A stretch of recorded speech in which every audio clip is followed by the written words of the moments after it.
Welcome to the Social Shifters podcast, where we speak to the leaders of tomorrow, young people who are driving the social shift, who are acting on the social and environmental issues that matter to them most. Lilian, your project, Women Smiles Uganda, was the winner of our Global Refugee Challenge, sponsored by Amazon this year. And so just wanted to say congratulations. Thanks for joining me today. And please introduce yourself and tell us a little bit about your business. Thank you so much, David, for having me. I'm Lilian Nakigozi, and I'm from Uganda, born and raised in Uganda.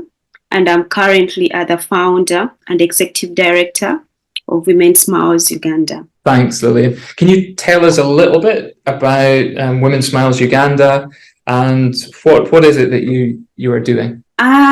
Basically, Women Smiles Uganda is actually a non-profit organization, and I founded this in 2018, and this was out of my passion and personal experiences.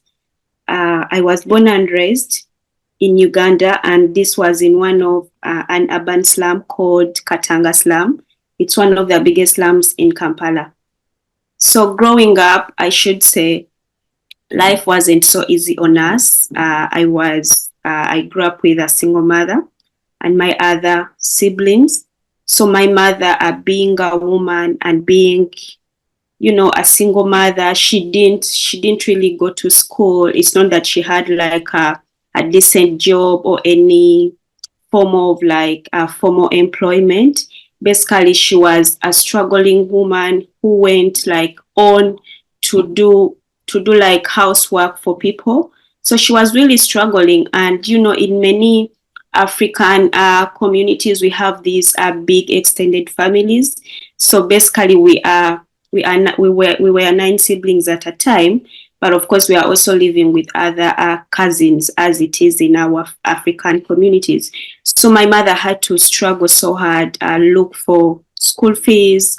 We were living in a city, and of course getting food was really a very, very, very big challenge as well.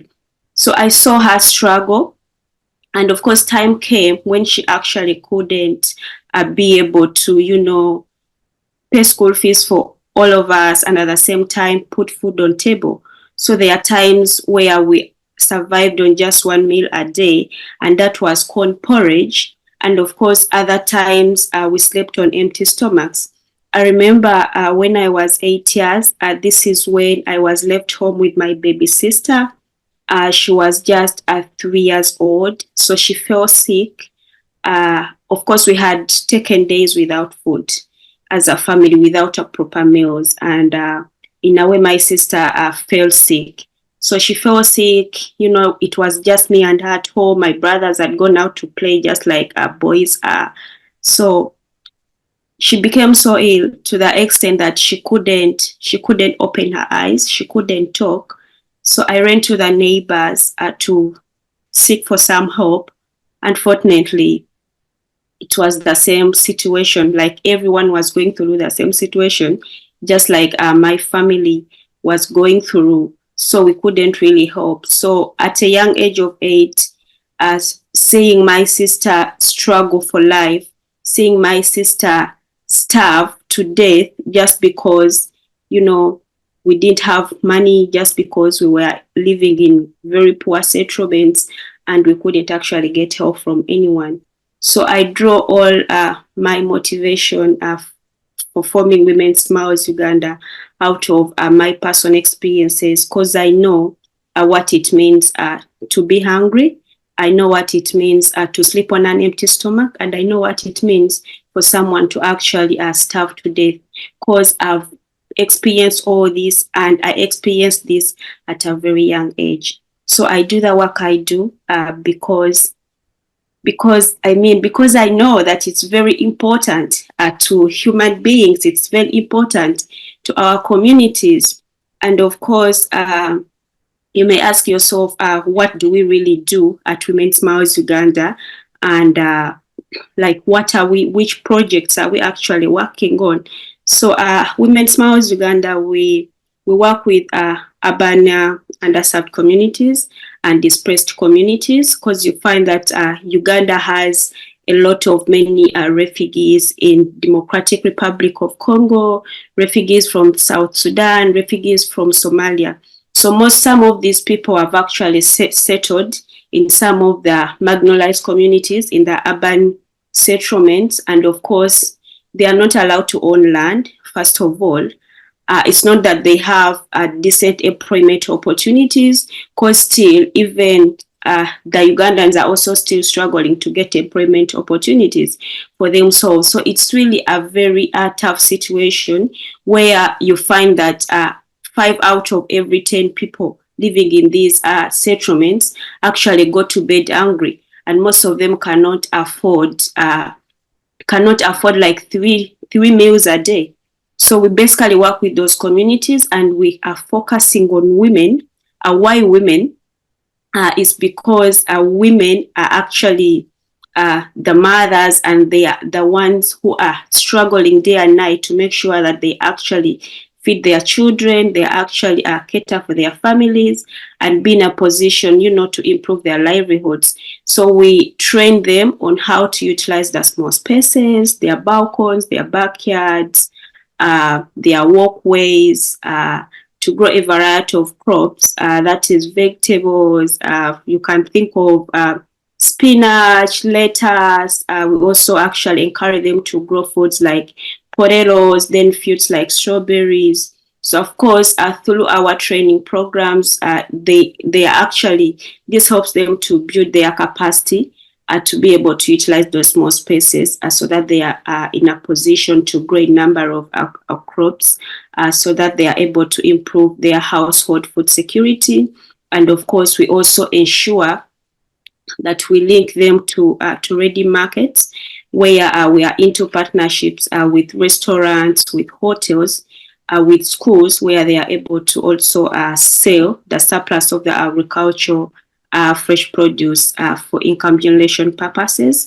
Because we know, yes, you can get food, but still there are those basic necessities that need money. So that's why we actually support them all through. So basically, that's what we do at Women Smiles Uganda, and we've been doing this since 2018. And we are happy that we have supported our own local communities. Thanks, Lilian. A really powerful story, and also really difficult to hear the start that you and your sister and your mother and potentially other siblings had in life. And there'll be people listening or watching this that just cannot possibly comprehend that context and that start that you had. In terms of the motivation and drive you took from a young age into wanting to support women like your mother, and I guess their children, as you would have wished to have been supported back in your own childhood.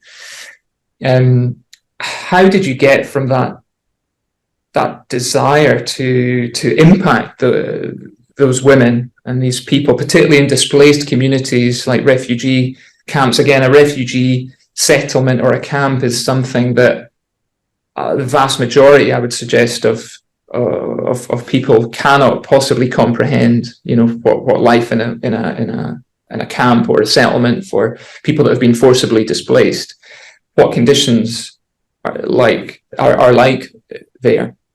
But what was your starting point with Women Smiles Uganda? Because it's incredible what you're doing now, 5-6 years on from that start point in 2018 with vertical farming and all the training that you do around that. But where was your starting point? Where did this all begin in 2018, or maybe even pre-2018?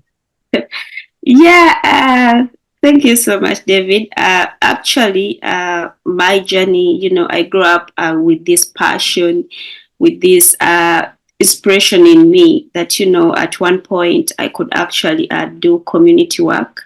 I always consider myself as a lucky child, because yes, I went to school, all thanks to the struggles of my mother. She made sure that I attended school, and of course, I was just lucky enough that I had good grades. in school, that I managed to get scholarships to take me through the advanced levels, high school, and then reaching university, I got a government sponsorship. So that was a very big thing for me. And of course, but in Uganda, when you are on a government scholarship, you are actually given allowance every semester of about $250 equivalent to that. So of course, I didn't really use up that money.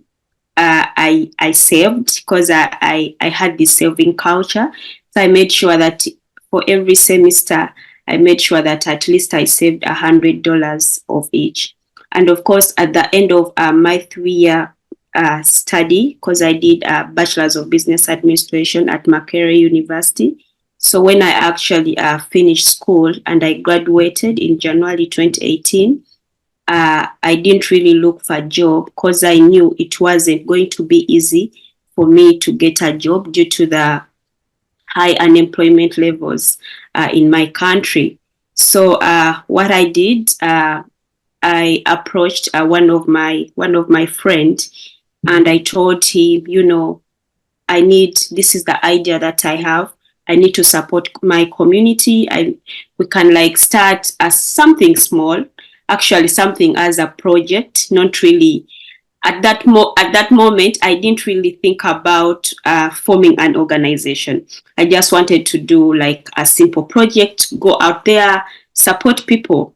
So he's an engineer, and he's more technical than me. So he was like, what exactly do you want to do? I'm like, I want to build capacity for women. In what ways? I'm like, I think agriculture, since it's the backbone of our country, but these urban poor settlements are actually left out. People are still struggling with food, and we have so many displaced communities. We have so many refugees who are really struggling so hard. So he was like, we went together with him to the different farms in the villages. I really didn't have an idea of how to farm personally, but we went to do site visits to different farms in the villages in Uganda, see how they do that. Then I also made use of the internet, Googling how can you grow in the small spaces. So after doing all that research, and of course getting more knowledge from these village farmers in the villages, I came up to a conclusion. I'm like, you know what? We can actually come up with vertical farming, not the other advanced technology that's in Europe, in the US, in Asia, but we can actually form something simple that could actually benefit our local communities. So basically, that's how we started. And I remember it was May 2018. So we went to Katanga. Of course, this is where my roots are. So we went to Katanga. I actually did this with other 3 friends of mine whom I had completed university with. I told them, come and help me out. We went to the communities. We actually got 20 families in Katanga. So the women, they came, we took them through the learning, the training process. Then after that, they were actually very excited and very happy. What actually really made me very, very, very more motivated to continue doing the work we do is that they all put into practice what we had taught them. So that was a very, very big win for us. And so when I saw that they are progressing, they had started growing their vegetables on their balcons because they don't really have space. So I actually thought about what best could we actually do, to ensure that we can actually support more people, more women, more communities. So I went ahead. I taught myself how to do proposal writing. I started, using online resources. I started writing proposals. I wrote so many of them, but luckily enough, I got one proposal that was in 2019, and it was from the Tony Melo Foundation. So they funded my idea, and they gave us 5,000 USD. And of course, ever since we got that 5,000 USD, we went ahead, we registered an organization. And of course, so that's how, we got started with Women Smiles Uganda. And over the years, we've actually progressed. We've had so many people who are actually supporting us, and we've impacted about 15,000 women in different displaced communities and marginalized communities. It's an incredible story. The one thing that sticks out for me, Lilian, in just your description there of where this came from, other than the resourcefulness of like keeping back $100 every payment and having the discipline to do that, particularly as a young person, is, and I think this is a thing that trips people up early on, myself included, when you're trying to think of new things, there's something that you want to act on, and that you want to act on it, and you want there's some group of people that you would like to support, there's some issue you'd like to act on, but there's a sense that you maybe need to know everything up front. Yeah. And I think this is something that holds a lot of people back. You mentioned agriculture was a backbone of Uganda, I'm guessing, of society, of culture there, of commerce. And agriculture is, in some form, is the tool or the toolkit that you are giving displaced women. Yeah.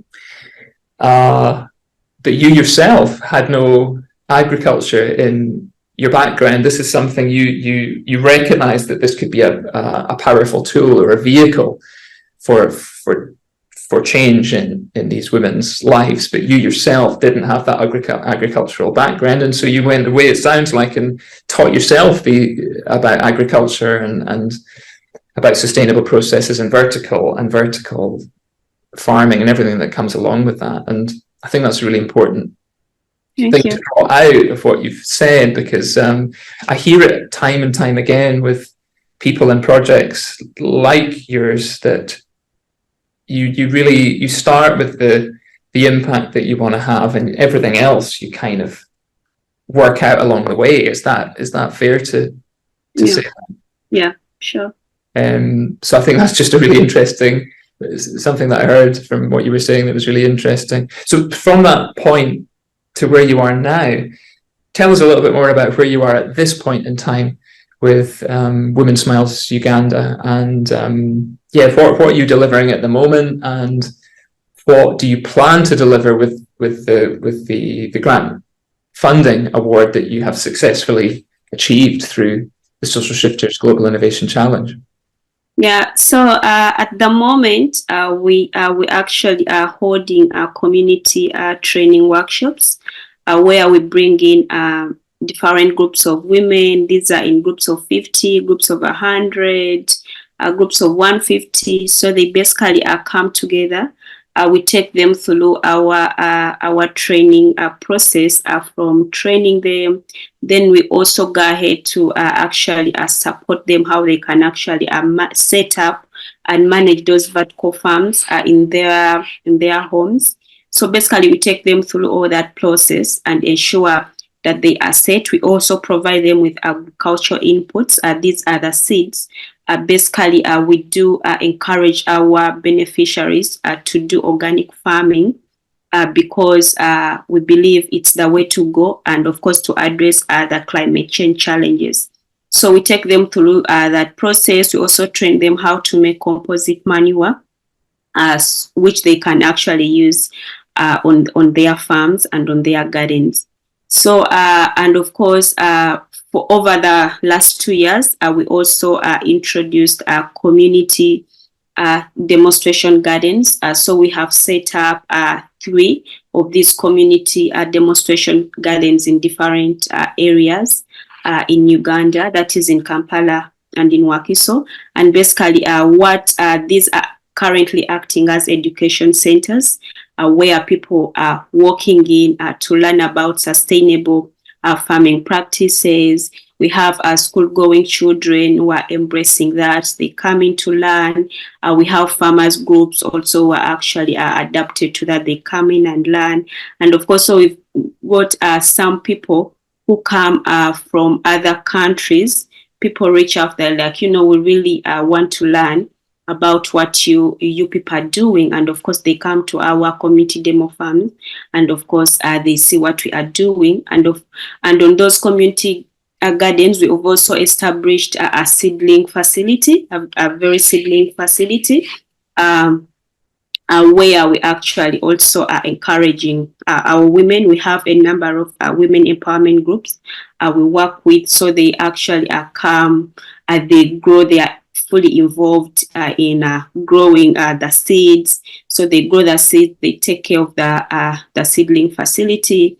And of course, to do that, they are also able to actually earn from the seedling, because we have people who come buy the seedlings from us, those who don't have nursery beds, so they buy the seedlings.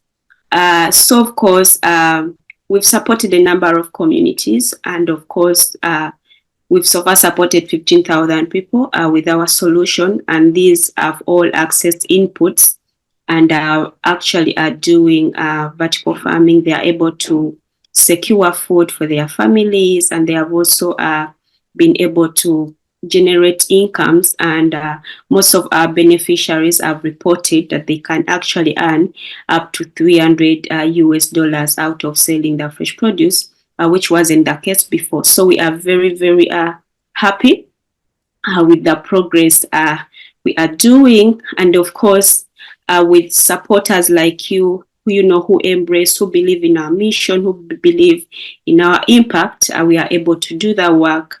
And of course, with the award money, what we are looking at doing, want to support another 5,000 group of women with that money, because with that, yes, we're looking at using the available resources like to make great impact. So we are looking at training those women with the grant money, and of course getting them started onto our training program and ensure that they actually access the agricultural inputs and are able to also have the vertical farms in their homes. So basically that's what we want to do. Then we also are working on a digital training platform. This will be accessed using a smartphone and an SSD code for those without smartphones. And this will be basically to share information about sustainable agriculture practices and basically market information for our beneficiaries to easily access markets. So basically that's what we hope to work on. And in the coming 3 to 5 years, we hope to scale across the country, like to other regions, Eastern Uganda, and later on to East African countries. So we are actively looking for partnerships in those countries, and of course for other international partnerships to support us on our journey.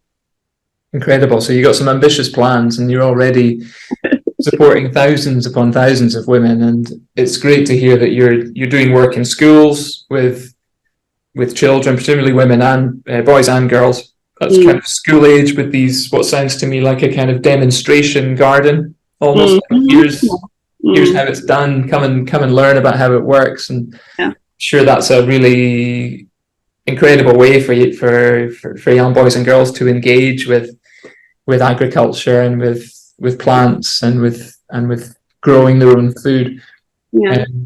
But you're also, of course, going directly into communities and training women who are very much a part of those communities and passing on that knowledge through them, I would imagine. Just to come back a step, I guess, for people like me who can kind of get their head around this idea of sustainable agriculture and vertical farming, as in things stacked on top of one another. But Can you just like briefly break it down for people like me who only understand that to a degree? What is vertical farming? How does it work? What are the benefits of it? And through that, help us understand what you're actually training these women and communities to do. Yeah, so basically, vertical farming is where you actually grow crops in stacked vertically. You can grow crops in containers, then put them like plastic containers, then arrange them vertical on the wall. Then we also have our version of a vertical farm, which is a box in a garden. So this actually accommodates up to 200 variety of different plants. You can grow onions, you can grow tomatoes, you can grow spinach just using one unit. And of course, the other unique thing about vertical farming is that you're not limited by the changing weather, the changing, weather conditions. So you're basically able to grow crops throughout the year. So you're not really limited by maybe lack of water, lack of land. So it's very possible. It's basically growing crops in impossible places. That's what we call it. So you're able to grow your own vegetables, you're able to grow your own fruits at the comfort of your home without going out there, struggle to look for land, without struggling, because we don't have this maybe enough rainfall or it's too hot, we're not going to grow crops. So it doesn't really limit you. So you can use limited space and limited water, because we also actually encourage use of the drip irrigation system, and we also do those installation when we are setting up the gardens for our beneficiaries. So it's more about growing crops in impossible places. It's vertical, so you can, as long as you can reach things, you can go as vertically as high as you like. You're using less space, but it also sounds like you're creating a controlled environment in which your plants can grow with less water, because you mentioned a kind of drip system. Presumably that cascades from high up to low down, so that makes the best use of water, which I'm sure in Uganda and some other African nations might be scarce at certain times of the year. Do you still need soil? Is soil still required for vertical farming? Is it much less soil? It's less soil actually. It's really less soil. So we use more of less water. That is, we have more hydroponics. Then of course some of our beneficiaries are using less soil. Then if you add on the manure, so it's basically less soil. And hydroponics requires energy?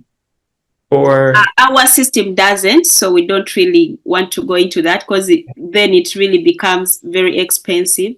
So what we focus on is use hydroponics, but what as beneficiaries, they just need to use like nutrients, that is the organic fertilizers, to ensure that their crops actually are growing. So we don't want to go into energy because it's very expensive, and we are not yet there at that stage. Fair enough. Yeah, that makes the setup inaccessible maybe to some of the communities that you're working within. So that makes sense. And just to wrap that up and help me to understand what is possible with, small scale vertical farming in the communities that you are serving, because you're mentioning that the women, a lot of them are able to create revenue, so they're able to grow enough to support themselves, their families, and hopefully the community around them. But there's more. There's a surplus which they can sell. So I imagine your vertical farming setup enables quite large quantities of fruits and vegetables to be grown. But again, can you help me to understand what is the quantity required to support a family over the course of a year, and what does a surplus look like that can then be sold to create? I think you mentioned $300 in a year, or is that in a season? How does it work? It's in a month. In a month? Yeah. Why? So Uh, things grow incredibly quickly. yeah, things grow incredibly quickly, especially the vegetables. You can find that for spinach, for lettuce, you find that it can actually take like 3 weeks, to grow, like to be ready for harvest, especially spinach grows so fast. Mm. So we encourage our beneficiaries to actually do more of the vegetables for their commercial. And in a month, in a month, they are able to harvest, if we put it in terms of kilograms, they can have between 200 to 500 kilograms of the fresh produce. That's in if they are having the vegetables and the fruits. So for fruits, we encourage them to grow strawberries. For strawberries, they take quite some long time. That is like 3 to 6 months. But once they have the fruits are out, like you keep on harvesting every now and then, you can actually harvest every week, and you can be able to sell the fruits every week. So basically, the quantities are enough. The more vertical units you have, the more you actually gain out of it. So for one vertical unit where you have different vegetables, let's say spinach, you have like strawberries, you also have some potatoes, you're actually able to get about 200 kilograms or 300 kilograms out of that, and you're able to get food and of course be able to actually sell.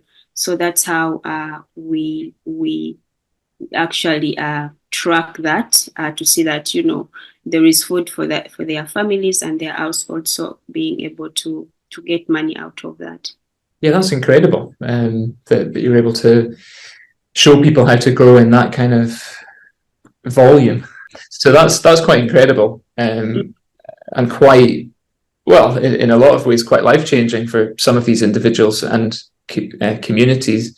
Do you sometimes see people coming together to form and create kind of community gardens that are accessible to a number of people in that community?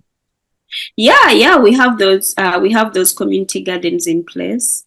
So where people come and they work as groups, because we believe by them, especially women, we believe that by them coming together, working together, they are able to gain more confidence, believe more in themselves, and be able, to develop self-sustaining food systems for their families. So we actually encourage them being as a community, coming together as a community to help each other overcome situations of poverty and food scarcity.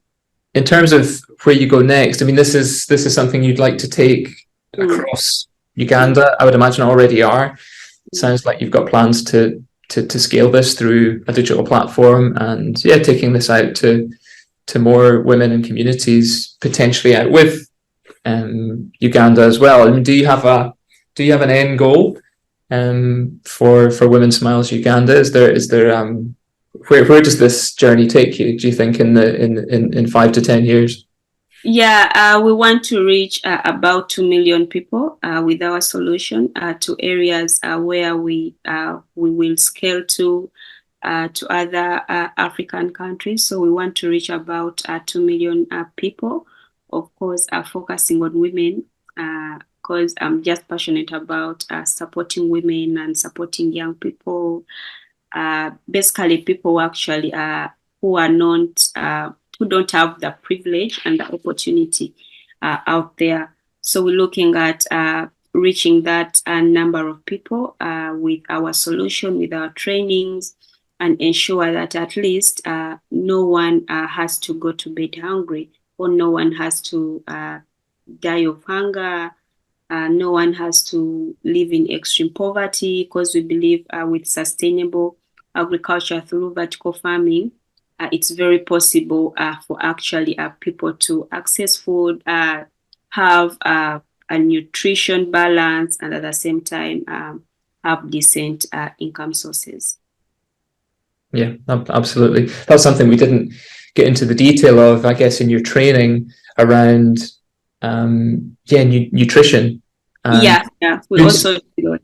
So I guess foods which are, sort of nutritious, but you're also considering foods that are profitable, Yeah. I'm guessing, for the individuals. Mm. Do these two things come together in your Yeah. training? Yeah. Yeah. Nutrition versus uh, kind of earning potential for the individual or the community. Yeah. Yeah. Actually, we have a nutrition training program, especially for the mothers. So we are into partnerships with us nutritionists in Uganda. So we always hold those workshops where we train them on certain foods that are nutritious to their bodies, that they need to feed their babies, their children. So we have those nutrition programs in place already, and they are actually part of our training program, but they are specifically targeted for mothers and for the young teenage mothers we have in Uganda. So that's already in place. So we encourage them to actually grow nutritious foods, but still at the same time grow other profitable foods that they are actually able to sell. And the most profitable crop that we encourage them to grow is the strawberry, because it's very profitable back home, because it's not like a common crop that is grown in the villages. No, we don't have like many strawberry gardens or farms. So we encourage them to embrace that so that they are able to do it for commercial purposes.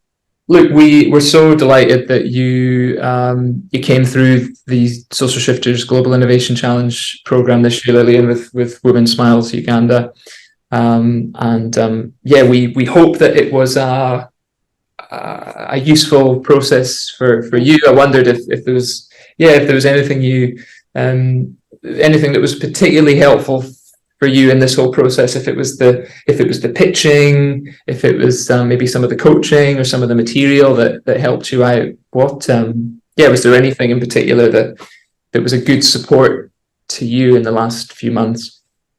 Of course, from the social shifters, I would say the program has greatly been helpful for me and for my team members, because they also some of them went through the program, especially we joined the platform, meeting all these amazing young people, trying to solve the biggest challenges of this world. So that alone was very, very inspirational for me. Then the other support that I'm really grateful for is the coaching. I went through a coaching session. It wasn't so long, but it was short, and it was short but very, very important and very insightful, because I had a great coach, and he took me through, this is Lilian, because I shared about my projects, my organization, and was like, okay, this is really great, but you need to improve here. This is what you need to do when you're pitching. You need to bring out the impact. You need to bring out the innovative aspect of your solution. And of course, I worked on that before the final pitching day, and of course, it has led me to being a winner of the global refugee innovation challenge. So I'm actually grateful to the team, and of course, the other thing I actually been happy about is the team is very, very, very supportive. They are very responsive, and for any questions you have, you easily get the answer to it. You easily get the support. So that alone has been very, very amazing, and I'm grateful for that. Well, thanks, Elaine, for sharing that. I mean, I think hopefully that's of interest to anyone listening who has maybe entered the Global Innovation Challenge but hasn't come out as a winner, or maybe people who are thinking they have an idea that they want to submit to next year's Social Shifters Global Innovation Challenge, and knowing that there is a community of support there. There are coaches for finalist projects, and there's a lot of support around people in projects throughout the programme. Hopefully that might encourage them to get involved. I think your story and your project and you as an individual are all inspiring in and of themselves. So lots of what people will have heard today they'll find inspirational.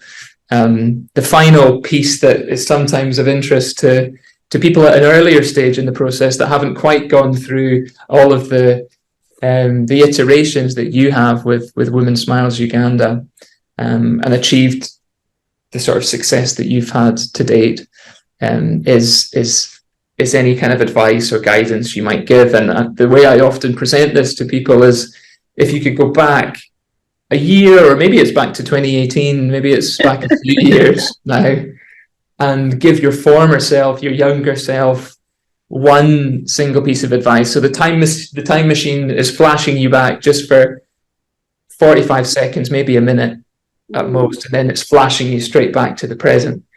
You've got one piece of advice, one tip that you can impart onto your former self. What would it be? Yeah, of course.